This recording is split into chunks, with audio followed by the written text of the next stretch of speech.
انا الست اللي قررت تذبح لجوزها القطه من اول يوم، ومن وقتها وانا اسعد واحده في الدنيا. لكن اللي حصل لي ما كانش يخطر على البال ولا على الخاطر.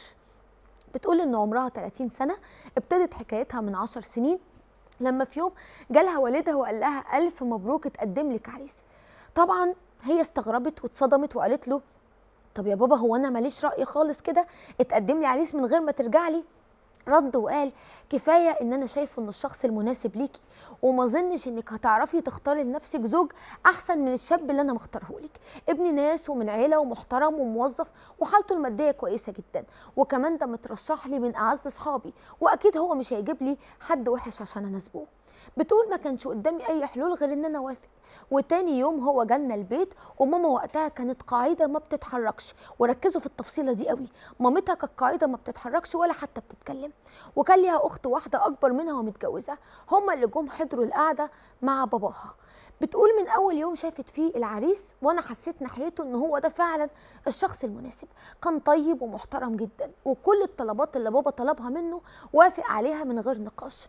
اتخطبنا وكنا مبسوطين جدا مع بعض، وبدأنا نجهز بيتنا ونجيب العفش.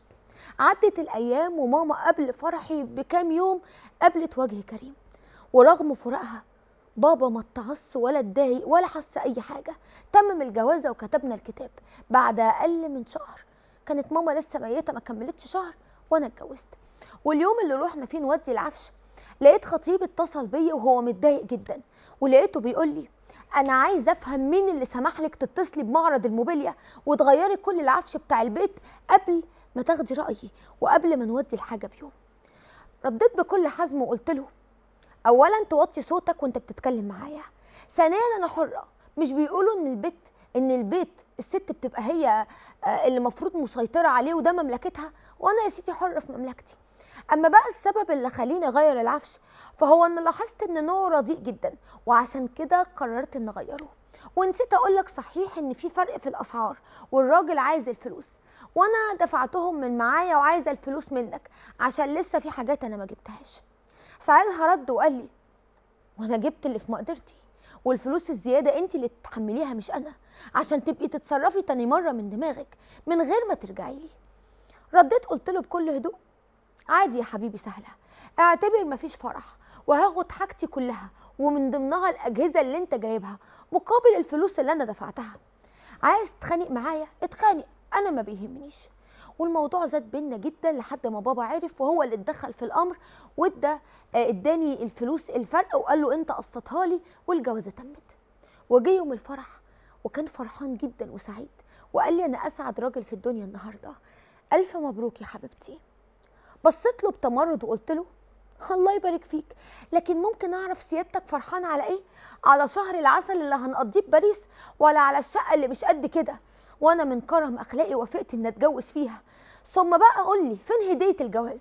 مش المفروض انك تجيب لي هديه خاتم او سلسله بمناسبه الجواز؟ لقيت جوزي اتصدم جدا جدا من كلامي وقال لي انت ازاي كده؟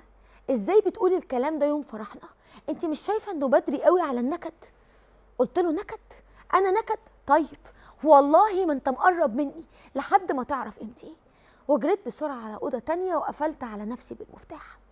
تاني يوم لقيته عمال يخبط عليا ويقول لي يا بنتي عقلي يا بنتي عقلي، الباب بيخبط واهلك شكلهم جم بره، لازم تخرجي عشان شكلنا قصادهم، حرام عليكي شكلنا هيبقى وحش. خرجت من الاوضه وقلت له ماشي هخرج، هتجيب لي هديه ذهب ولا لا؟ قال لي بكل غلب حاضر هجيب لك الهديه، ربنا يهديكي. وخرجت وضحكت في وش بابا واختي وجوز اختي وكل قرايبنا اللي جم يباركوا لنا. وبعد ما الناس مشيت صممت ان انزل اختار هديتي بنفسي، واخترت اتقل واحلى خاتم ذهب، وهو وافق وما اعترضش خالص. وتاني يوم لقيته قال لي يلا بقى عشان نجهز حاجتنا ونسافر اسكندريه عشان هخليكي اسعد عروسه في الدنيا. قلت له اسكندريه؟ لا لا لا طبعا، انا هطلع الغردقه وهنقعد في فندق 5 نجوم كمان، هنقعد 10 ايام. لقيته اتعصب وقال لي اسمعي بقى، انا لو معايا مش هستخسر، انا لسه جايب لك خاتم امبارح بمبلغ وقدره، اجيب فلوس منين لكل ده؟ وانت عارفه ان احنا لسه ما ارتحناش من مصاريف الفرح، حاولي تقفي جنبي وتعدي الايام معايا وخلينا نقضي يومين حلوين مع بعض من غير نكد. ورغم كل اللي هو قاله انا ما اقتنعتش، ورحنا الغردقه، واتنزلت ان اقعد 10 ايام واكتفيت بيومين بس عشان يعني اراعي ظروفه الماديه. وعدى على جوازنا شهر وكنت حامل في ابني الاول، ومن اول الحمل لاخره وانا بخلي يجيب الاكل من بره. ده غير اني ما كنتش بنظف البيت، كنت بجيب واحده تنظف الشقه كل يومين، حتى الغسيل كانت هي بتنشره وتلمه في المره اللي بعدها. وعدت شهور الحمل وكان هو تايه من كتر المصاريف اللي ما بتخلص. وبعد الولادة بأقل من 4 شهور كنت حامل للمرة التانية، ورغم اني كنت بشوف الهم والحزن باين على ملامحه، لكن كنت ببقى مبسوطة ان كل ما بطلب طلب بيكون مجاب. وفي يوم هو جه من الشغل تعبان جدا، ولقيته بيقول لي ازيك عامله ايه، لو سمحتي حضري لي الغدا احسن انا جعان قوي ويا دوب هاكل عشان انزل اروح شغلانتي التانيه. قلت له بعصبيه طبعا، ما انا الشغاله بتاعت جنابك، هو انت ليه مش قادر تحس بيا؟ انا معايا طفل عنده 6 شهور وحامل في التاني، ده بدل ما تقعد بابنك شويه وتسيبني انام.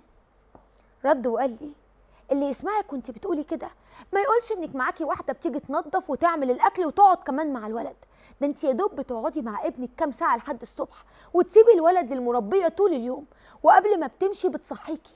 اتقي الله شويه وقدري تعبي زي ما انا مخليكي مش محتاجه اي حاجه، وكل الناس حاسداكي على عيشتك. ضحكت وقلت له بيحسدوني على ايه؟ خليني ساكته. وعشان بقى كلامك اللي ضايقني ده انا داخله انام، وانت امسك ابنك اقعد بيه وحضر كمان الغدا لنفسك، وقبل ما تنزل ابقى صحيني، ولا تحب اسيبهولك خالص تحتاس بيه واروح انا على بيت بابا. هو طبعا اتوتر وقال لي لا على ايه، هاتي الواد وامري لله. ودخلت نمت وانا منتصره. وعدى 10 سنين جواز وبقى عندي 3 عيال، جبتهم كلهم ورا بعض، الفرق بينهم تقريبا سنه واحده بس. بقى عندي مازن وفريده وفهد.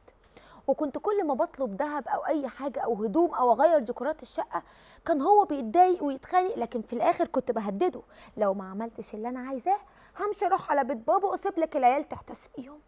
بقى عنده اقساط كتير جدا، ولقيته طول الوقت هو مش عارف يروح فين ويجي منين، لكن كان بيرضى.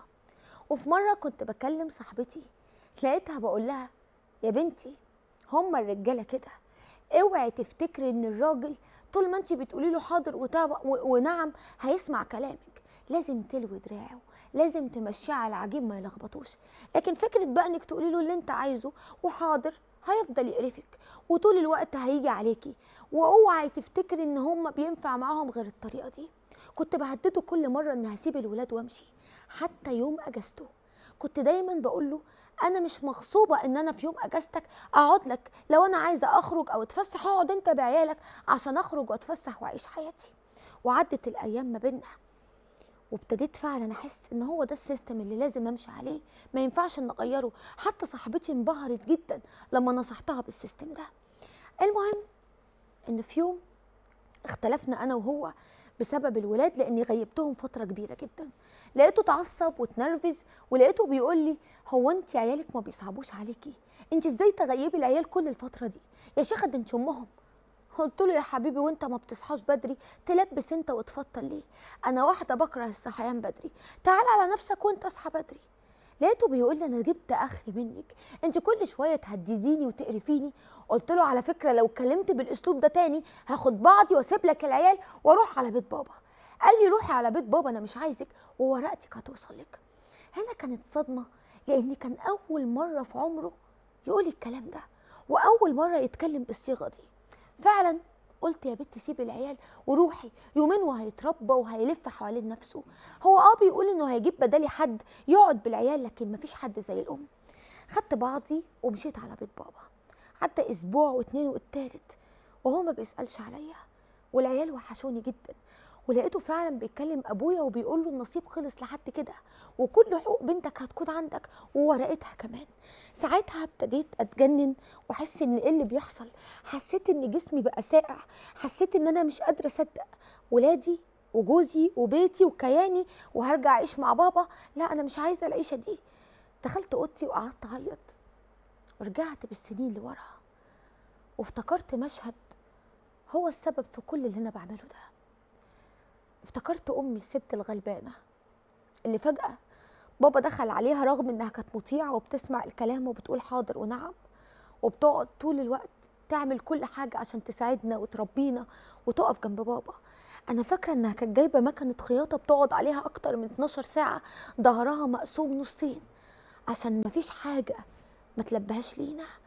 وفجاه اول ما كبرت وتعبت بابا جه وعرفت انه هيتجوز عليها، ولما عاتبته وقالت له هتتجوز عليا قال لها اه هتجوز عليكي. هو انت ما بتشوفيش منظرك؟ انا لسه بشبابي. قالت له وانا شبابي ضاع على مين؟ مش ضاع عليك وعلى العيال. قال لها دي مش مشكلتي وما تشتكيليش، انا ما قلتلكيش ضحي يا حبيبتي، انا راجل عايز اعيش حياتي. وفعلا بابا اتجوز عيله صغيره لدرجه ان يوم الفرح ماما تعبت جدا وضغطها عالي جدا وجالها جلطه، ومن ساعتها وهي كانت على كرسي متحرك ما بتتحركش. ماما ابتدت حالتها تتدهور من أسوأ لأسوأ، ما بقتش بتمشي وكمان فقدت النطق، وبقت في وسطينا تقيلة كلنا بنتهرب منها وكلنا مش قادرين على خدمتها. انا ارمي الحمل على اختي، واختي لما اتجوزت ما بقتش قادره انها تجيلها، وابويا عايش حياته ولا همه، لحد ما ربنا افتكرها وماتت قبل فرحي بشهر تقريبا.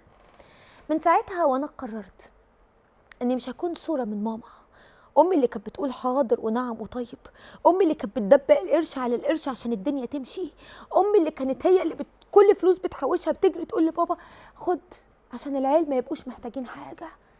فانا قررت ما ابقاش زيها، قررت ابقى شخصيه تانية. لكن فجأة حسيت ان انا بخسر كل حاجة، جوزي بيروح مني وولادي بيضيعوا مني، وانا مش عايزة بابا ولا بحبه ولا عايزة ارجع له. لقيت نفسي برفع سماعة التليفون وبقول له هو انت بجد هتطلقني؟ هو انا ممكن اهون عليك؟ ده انا ام عيالك، ده انا جايبة 3 عيال منك، فجأة كده هتسيبني؟ لقيته بيقول لي انت تستاهلي كده واكتر من كده، انا مش عايزك، انا عشت معاكي جحيم، انا عشت معاكي اسود ايام عمري، انت كنت بتذليني وبتضغطي عليا كل شويه تهديد تهديد تهديد.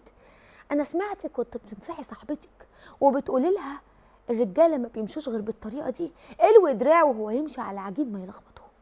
ساعتها حسيت بجد ان انا بفقده، اعتذرت له كتير جدا وقلت له عشان خاطري ما تطلقنيش، انا فعلا كنت غلط، انا عندي عقده من زمان قوي، عقده انت ما تعرفش بيها.